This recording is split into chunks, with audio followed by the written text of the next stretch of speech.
आप समझिए, शराब के नशे में आप मंदिर की मूर्तियों को तोड़ते हो, और अगर आप इसमें किसी धर्म को बदनाम करते हो, आप ये समझ लीजिए वसीम रिजवी जैसा व्यक्ति एक मुसलमान नहीं हो सकता, और मंदिर को तोड़ने वाला व्यक्ति एक हिंदू नहीं हो सकता। ये दंगाई लोग हैं, इनका एजेंडा फिक्स है, सिर्फ लड़ाने का, झगड़ाने का, बस।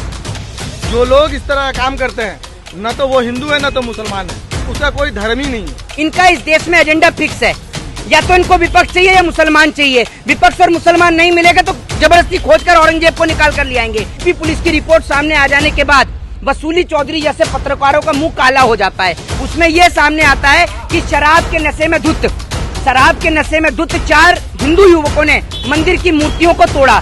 सूचना प्रसारण मंत्रालय सिर्फ उन्हीं चैनलों को बंद करने का काम करता है जो मोदी सरकार की खिलाफत दिखाते हैं। उन चैनलों को बंद नहीं करता जो मोदी जी की गुलामी करते हैं। और एजेंडा फिक्स है।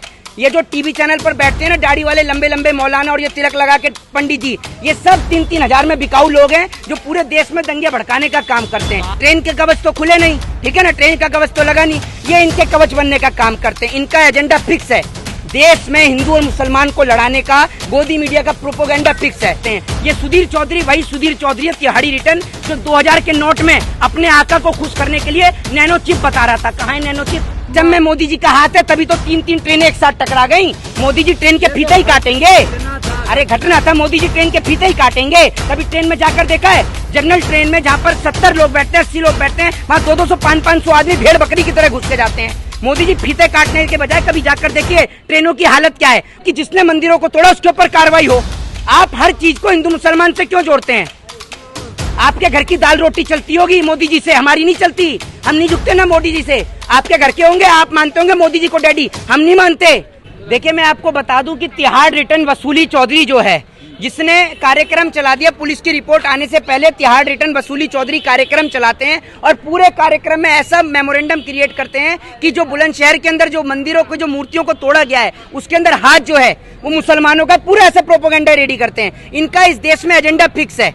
या तो इनको विपक्ष चाहिए या मुसलमान चाहिए। विपक्ष और मुसलमान नहीं मिलेगा तो जबरदस्ती खोजकर औरंगजेब को निकाल कर ले आएंगे। ये इनका प्रोपोगेंडा फिक्स है। उसके बाद जब यूपी पुलिस की रिपोर्ट सामने आती है तो सुधीर चौधरी, जो सुधीर चौधरी नहीं, वसूली चौधरी तिहाड़ रिटर्न, क्या वसूली चौधरी तिहाड़ रिटर्न। वसूली चौधरी आपको नहीं पता किस लिए कहते हैं? पढ़ते हो या नहीं पढ़ते हो? पत्रकार हैं, सम्मानित पत्रकार। अरे आप क्या देश में रहते हो, विदेश से आए हो? आप वसूली चौधरी इसलिए कहा जाता है क्योंकि एक्सटॉर्शन के मामले में वो तिहाड़ गए थे। पता है आपको? नहीं पता? पता है नहीं पता आपको? ये बात नहीं पता तो आज बता दे रहा हूँ, इसलिए उनको वसूली चौधरी कहा जाता है, ठीक है। उसके बाद जब यूपी पुलिस की रिपोर्ट सामने आती है तो यूपी पुलिस की रिपोर्ट सामने आ जाने के बाद वसूली चौधरी जैसे पत्रकारों का मुंह काला हो जाता है। उसमें यह सामने आता है कि शराब के नशे में धुत 4 हिंदू युवकों ने मंदिर की मूर्तियों को तोड़ा, जिसमें 4 युवकों के नाम मैं बताता हूँ क्या क्या थे। पहले का नाम हरीश शर्मा उर्फ ईलू था, दूसरे का नाम शिवम, तीसरे का नाम केशव और चौथे का नाम अजय था।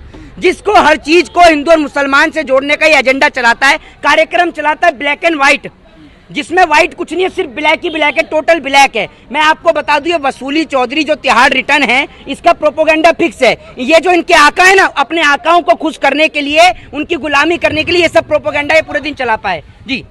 तो आपको नहीं लगता है कि हिंदू समाज का मंदिर टूटा है, हाँ, तो विरोध करना चाहिए? अरे भाई साहब एक बात आप मुझे बताइए। नहीं, एक बात आप मुझे, सुधीर चौधरी ने पूरा प्रोपोगेंडा ऐसा रेडी कर दिया, सुधीर चौधरी के ऊपर तो कार्रवाई होनी चाहिए। राज्य के अंदर आंतरिक दंगे भड़काने हेतु सुधीर चौधरी के ऊपर कार्रवाई होनी चाहिए, लेकिन कार्रवाई करेगा कौन? नरेंद्र मोदी करेंगे। नरेंद्र मोदी तो इनके आका हैं, उत्तर प्रदेश के मुख्यमंत्री करेंगे। उनको खुश करने के लिए तो सारा काम किया जाता है। या ब्रॉडकास्ट मैनेजमेंट करेगा सूचना प्रसारण मंत्रालय सिर्फ उन्हीं चैनलों को बंद करने का काम करता है जो मोदी सरकार की खिलाफत दिखाते हैं। उन चैनलों को बंद नहीं करता जो मोदी जी की गुलामी करते हैं। अभी आपने देखा नहीं, न्यूज 18 की एक डिबेट में किस तरीके से कुर्सी तक उठा ली, गाली गलौच हो गया। आप सोचिए, ये जो मुर्गा लड़ाने का खेल होता है ना, मुर्गा लड़ाने का खेल, कैसे कैसे पत्रकार हैं। जिसने मुर्गा लड़ाया, न्यूज 18 का जो पत्रकार है अमन चोपड़ा, उसने मुर्गा लड़ाया था। और आप सोचिए उसके ऊपर पहले दंगा भड़काने का भी आरोप है। क्या कहेंगे आप ऐसे पत्रकारों के लिए? इनका एजेंडा फिक्स है। ये जो टीवी चैनल पर बैठते हैं ना, दाढ़ी वाले लंबे लंबे मौलाना और ये तिलक लगा के पंडित जी, ये सब 3-3 हजार में बिकाऊ लोग हैं जो पूरे देश में दंगे भड़काने का काम करते हैं। इनका एजेंडा फिक्स है। बिकाऊ है? आप भी तिलक, हम नेशनल चैनल पे बैठे हैं, आपकी औकात है तो आप सवाल करिए ना। हम एजुकेशन, हेल्थ और डेवलपमेंट पे चर्चा करते हैं, हम किसी के पत्तल नहीं चाटते हैं। सुन लीजिए, मस्जिद मेरी का बात तो टूटा सुनिए, हुआ मेरी तो बात आप- सुन लीजिए। मंदिर की मूर्तियों, मैंने क्या कि लोगों की जो भावना है उसको ठेस पहुंची, कार्रवाई होनी चाहिए। सुधीर चौधरी ने कहा था कि एनएसए लगना चाहिए, अब एनएसए लगेगा? जरा ये तो बताइए। मैं ये कहता हूं, अगर वो रिपोर्ट सामने नहीं आती तो सुधीर चौधरी जो प्रोपेगेंडा चला रहा था, और उसके बाद सुनिए, सुधीर चौधरी अपने ट्विटर हैंडल से एक ट्वीट करता है और लिखता है, जो लोग कामयाब नहीं होते, जो लोग हम लोग जो उनके बारे में लिख रहे थे वो उसके लिए लिखता है सुधीर चौधरी, जो लोग कामयाब नहीं हो पाते वो कुंठित हो जाते हैं। मैं उनकी कुंठा समझ सकता हूं, मेरी पूरी हमदर्दी उनके साथ है। उनकी रोजी रोटी अगर मेरे नाम से चलती है तो भगवान उनकी रोजी रोटी को बनाए रखे। आपकी रोजी रोटी चलती है मोदी जी की गुलामी करने से, क्योंकि आप पूछते हैं नरेंद्र मोदी जी से, मोदी जी जेब में बटुआ रखते हैं नहीं रखते हैं? आप पूछते हैं मोदी जी से, Modi ji Alexa play the song, साजन जी घर आए, लेकिन एलेक्सा कहती है आएंगे तो मोदी जी। आप करते हैं मोदी जी की गुलामी करने का काम। और आप एक बात मुझे बताइए, ये सुधीर चौधरी जो तिहाड़ रिटर्न है, ये मोदी और अमित शाह का जो कवच बनने का काम करते हैं ना, ट्रेन के कवच तो खुले नहीं, ठीक है ना, ट्रेन का कवच तो लगा नहीं, ये इनके कवच बनने का काम करते हैं। इनका एजेंडा फिक्स है, देश में हिंदू और मुसलमान को लड़ाने का, गोदी मीडिया का प्रोपोगेंडा फिक्स है। मैं आज पूछना चाहता हूं मुकेश अंबानी से, जिनके न्यूज 18 के चैनल पर बैठकर ये पूरा तरीके का मेमोरेंडम क्रिएट किया जाता है, मैं पूछना चाहता हूं अंबानी साहब से कि इस देश की जनता ने आपका क्या ले लिया, जो आप इस देश की जनता को लड़ाने के लिए ऐसे चवन्नी छाप रिपोर्टरों को रखते हैं। वो रिपोर्टर जो तिहाड़ का सैर मार के आते हैं, उनको आप रखने का काम करते हैं। ये सुधीर चौधरी वही सुधीर चौधरी है, तिहाड़ी रिटर्न, जो 2000 के नोट में अपने आका को खुश करने के लिए नैनो चिप बता रहा था। कहाँ है नैनो चिप? आपको दिखी क्या नैनो चिप? गूंगे हो आप? दिखी आपको? तो क्या जब मस्जिद टूटता है मोहित शर्मा चीख चीख के बोलते हैं, तो अभी मंदिर मंदिर के टूटने पे अभी किसके पे बोल रहे हैं हम? अभी किसके पे टूटने पे बोल रहे हैं? मंदिर से ज्यादा सुधीर चौधरी पर बोल रहे हैं। भाई साहब एक बात आप मुझे बताइए, जो आप इस देश के मुसलमान को लगातार पिटवाने में लगे रहते हैं हिंदू के हाथों, क्या हम भाई नहीं है? आप क्या चाहते हैं, हम आपस में एक दूसरे का गला काट दें? आपकी टीआरपी बटोरने के लिए और नेताओं को वोट देने के लिए एक दूसरे का गला काट दें, यही चाहते हो आप? हैं तो बोलिए ना, हम नरेंद्र मोदी से परमाणु बम गिर दे एक बार हमारे ऊपर। हम आपस में नहीं लड़ना चाहते, हम दूसरी कंट्रियों से लड़ना चाहते हैं, एजुकेशन, हेल्थ और डेवलपमेंट की लड़ाई। मोदी सरकार हमें ही आपस में लड़ाने पे लगी हुई है। अब सरकार किस तरह से काम करे? इतने गर्मी में मोदी जी आए बालेश्वर और लोगों को राहत हाँ, पहुंचाने मोदी जी तो सबको पानी पिला रहे थे ठंडा निकाल के, रेल की पटरी से मोदी जी ने तो निकाला है सबको, है ना? मोदी जी ने तो निकाला रेल की पटरी से। मोदी जी का ही तो सिस्टम में जो हाथ है तभी तो हो पाया। सिस्टम में मोदी जी का हाथ है, तभी तो 3-3 ट्रेनें एक साथ टकरा गई। मोदी जी ट्रेन के फीते ही काटेंगे। अरे घटना था, मोदी जी ट्रेन के फीते ही काटेंगे। कभी ट्रेन में जाकर देखा है? जनरल ट्रेन में जहाँ पर 70 लोग बैठते हैं, 80 लोग बैठते हैं, वहाँ 200, 500 आदमी भेड़ बकरी की तरह घुस के जाते हैं। मोदी जी फीते काटने के बजाय कभी जाकर देखिए ट्रेनों की हालत क्या है। वो आपके रेल मंत्री असनवी वैष्णव, एक बात मुझे बताइए, जब नीतीश कुमार के टाइम पर रेल हादसा हुआ, नीतीश कुमार ने इस्तीफा दिया। लाल बहादुर शास्त्री के टाइम पर रेल हादसा हुआ, लाल बहादुर शास्त्री ने इस्तीफा दिया। आज मोदी सरकार के टाइम पर रेल हादसा हुआ है, तो क्या असनवी वैष्णव इस्तीफा देंगे रेल मंत्री? तो अच्छा काम कर जब रेल बिक गई तो रेल मंत्री का क्या काम है, जरा ये बताओ? रेल का तो प्राइवेटाइजेशन कर दिया, तो रेल मंत्री क्या करेगा? वहां चाय बेचेगा? बताइए ना आप मुझे। आप गूंगे हैं क्या? बोलते क्यों नहीं है आप?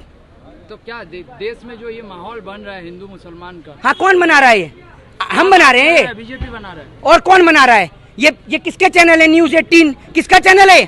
अंबानी साहब किसकी गुलामी कर रहे हैं? जरा ये तो बताइए। ये बोलने पर डिफॉर्मेशन ठुक जाते हैं यहाँ पर कि जिसने मंदिरों को तोड़ा उसके ऊपर कार्रवाई हो। आप हर चीज को हिंदू मुसलमान से क्यों जोड़ते हैं?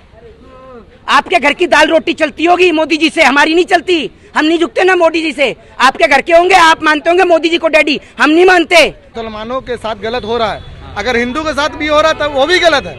कानून व्यवस्था बोले कोई चीज है हिंदुस्तान में? अभी आपने देखा लॉ एंड ऑर्डर है भी, अभी कोर्ट में आदमी सेफ नहीं है। ये कौन सी सरकार है? इससे आने वाली पहले सरकार में आपने देखा है? तो फिर अभी जो बीजेपी के सरकार में हो रहा है, तो बीजेपी को नहीं बोलेगा तो कांग्रेस को बोलेगा, या टीएमसी को बोलेगा, या सीपीएम को बोलेगा? किसको बोलेगा? बीजेपी को नहीं बोलेगा भाई। को बोले। तो क्या ये सारा जो घटना हुआ है, जैसे मंदिर टूटा है और सुधीर चौधरी का प्रोपेगेंडा था, तो सुधीर चौधरी को बोलना चाहिए। अच्छा, मंदिर किसने तोड़ा? मुसलमान ने थोड़ी किया है। मंदिर किसने तोड़ा? मुसलमान ने तोड़ा? नहीं। तो फिर जो लोग इस तरह का काम करते हैं, न तो वो हिंदू है न तो मुसलमान है, उसका कोई धर्म ही नहीं है। समझ में आया ना बात? शराब के नशे में अगर कोई व्यक्ति मंदिर की मूर्तियों को तोड़ता है या मस्जिदों को तोड़ता है, आपको समझना होगा ये लोग जो मंदिरों को तोड़ते हैं और हिंदू बनकर तोड़ते हैं और ये लोग जो मस्जिदों को तोड़ते हैं, मुसलमान बन के तोड़ते हैं, ये किसी जाति, किसी धर्म और किसी मजहब के नहीं हो सकते। आप ये समझ लीजिए, वसीम रिजवी जैसा व्यक्ति एक मुसलमान नहीं हो सकता और मंदिर को तोड़ने वाला व्यक्ति एक हिंदू नहीं हो सकता। ये दंगाई लोग हैं, इनका एजेंडा फिक्स है, सिर्फ लड़ाने का, झगड़ाने का, बस ये आप समझिए।